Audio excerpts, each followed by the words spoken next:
السلام علیکم ناظرین، MR نیوز ہیڈ لائنز میں ایک بار پھر آپ کو خوشامدید کہتے چلے۔ میں ہوں کنزا تنویر۔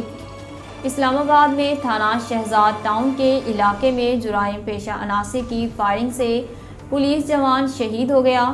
تفصیلات کے مطابق IG اسلام آباد محمد احسن یونس، SSP آپریشنز اور دیگر سینئر افسران موقع پر پہنچ گئے۔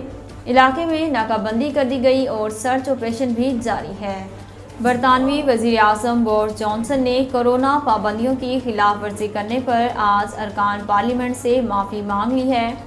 وزیر اعظم بورس جانسن نے منگل کو ارکان پارلیمنٹ سے معافی مانگی، جب وہ قانون توڑنے پر جرمانہ عائد کرنے والے پہلے برطانوی رہنما بن گئے، لیکن سیاست میں دیانتداری کی خاطر انہیں استعفیٰ دینے کے لیے اپوزیشن کے مطالبات کا سامنا کرنا پڑا۔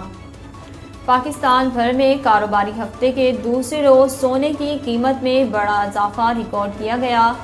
آل پاکستان جیولرز مینوفیکچررز ایسوسی ایشن کی جانب سے جاری کردہ اعداد و شمار کے مطابق ملک بھر میں سونے کی فی تولہ قیمت 900 روپے اضافے کے بعد 1,33,300 روپے ہو گئی، جبکہ 10 گرام سونے کی قیمت 771 روپے اضافے کے بعد 1,14,283 روپے ہو گئی۔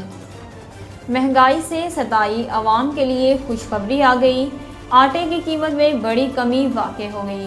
تفصیلات کے مطابق صوبہ پنجاب میں اوپن مارکیٹ میں 10 کلو آٹے کا تھیلا 100 روپے سستا کر دیا گیا۔ قیمت میں کمی کے بعد اوپن مارکیٹ میں 10 کلو گرام کا تھیلا 550 روپے سے کم ہو کر 450 روپے کا ہو گیا۔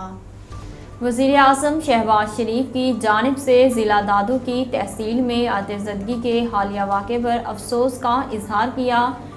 سندھ کے ضلع دادو کے 2 دیہاتوں میں آتش زدگی سے ہونے والی ہلاکتوں پر افسوس کا اظہار کرتے ہوئے وزیر اعظم نے نیشنل ڈیزاسٹر مینجمنٹ اتھارٹی کو ہدایت کی کہ متاثرہ خاندانوں کی بحالی کے لیے ہر ممکن تعاون فراہم کیا جائے۔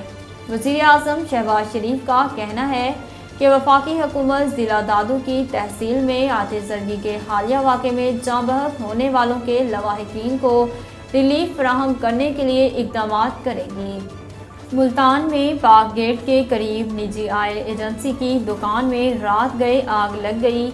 تفصیلات کے مطابق ریسکیو کی 8 گاڑیوں نے آگ بجھانے کے عمل میں حصہ لیا۔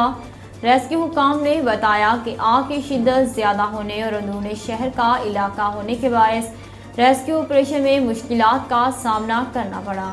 ناظرین، اب تک کے لیے اتنا ہی۔ مزید خبروں اور اپڈیٹ کے لیے دیکھتے رہیے MR نیوز۔